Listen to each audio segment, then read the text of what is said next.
Aujourd'hui, j'ai sorti mon grimoire pour vous proposer de réfléchir à la question des ancêtres. Comment je vois mes ancêtres?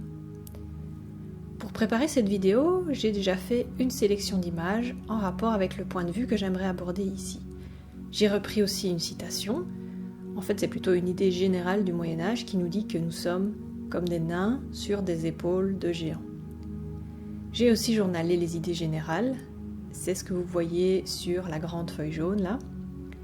J'avais une vision assez nette de ce que je voulais montrer, donc la mise en place des éléments va être assez rapide. Je ne vais pas parler ici de généalogie, de ma généalogie, de mes ancêtres directs, mais bien d'ancêtres collectifs plutôt à l'échelle de l'humanité.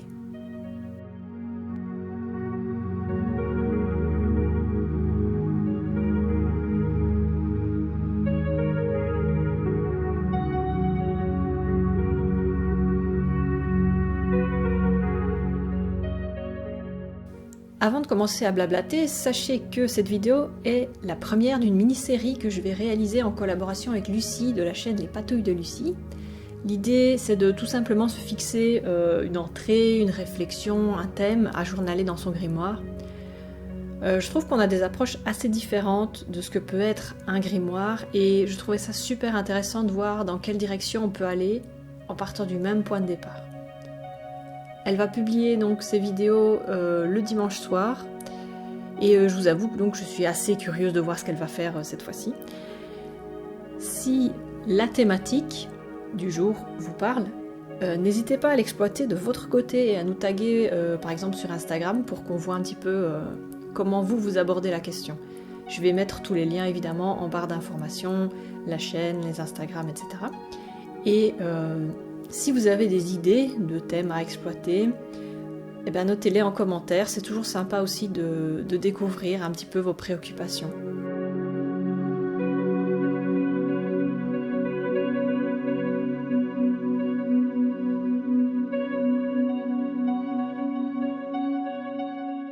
Alors, sans transition, je suis partie de l'ancêtre le plus lointain que je pouvais imaginer, celui qui a décidé de se sortir le pouce opposable du derche pour aller conquérir le monde à coups de déchets nucléaires et de bouteilles d'eau en plastique. Le même ancêtre qui a peint des animaux dans les grottes et qui, sans doute pour les mêmes raisons, a inventé l'appareil photo. L'apprentissage par imitation. L'homme voit, l'homme fait. La communication visuelle, observer, reproduire, transmettre, graver pour défier le temps et la mortalité. Pas pour la gloire d'un seul, non, mais parce que l'idée pourrait servir à tous.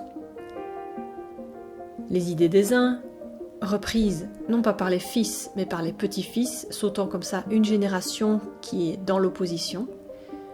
Ceux qui conservent perdent de ceux qui innovent, et inversement. Une forêt faite d'arbres et d'espace entre les arbres, mais une forêt unitaire quand même. Ces idées écrites sur des pages, stockées dans des mémoires, dans des gestes, dans des tics de langage, que nous voyons, que nous imitons et qui, par influence, nous construisent. Mais alors, est-ce que je ne suis que ça? Est-ce que je ne suis qu'un tissu d'influence, se laissant influencer par d'autres tissus d'influence avant moi? Peut-être. Alors c'est tout? Je ne peux que porter sur mon dos d'atlas les strates de l'humanité? À cette question, j'ai envie de répondre heureusement non, parce que j'ai le choix. J'ai le choix de prendre dans mon équipe Socrate, Descartes et Duchamp pour faire le tri comme Marie Kondo dans mes influences. Alors je construis, et je déconstruis le mur de mes ancêtres. Je choisis mes briques de façade, mes pensées, mes couleurs, mes tics de langage. Je choisis ce qui entre et ce qui sort. Au fur et à mesure de mon collage, j'ai d'autres idées qui me viennent, alors je les note de façon automatique. Je passe d'une idée à une autre métaphore, de liane en liane. J'illustre mon mur sur la page dans la couleur. Je dessine les briques de ce bâtiment imaginaire. Et dans ce bâtiment, il y a du vide aussi, insaisissable, et il y a aussi cette tasse de thé. J'ai choisi mes ingrédients en amont et ils infusent ici, hors de mon contrôle. Cette tisane, c'est mes valeurs, Elle a un goût que je ne peux que constater, que je ne choisis pas vraiment. Alors la tisane de mes ancêtres se boit sans sucre parce qu'elle n'est pas si amère que ça. C'est une infusion plutôt longue qui sent la mousse et les épices douces.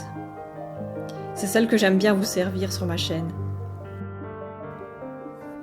Voilà, c'était compact et je n'ai toujours pas décrit ce que je faisais concrètement à l'image, mais ce qui m'importait ici, c'était de faire le lien avec ce que vous ne voyez pas, ce qui se passe dans la tête.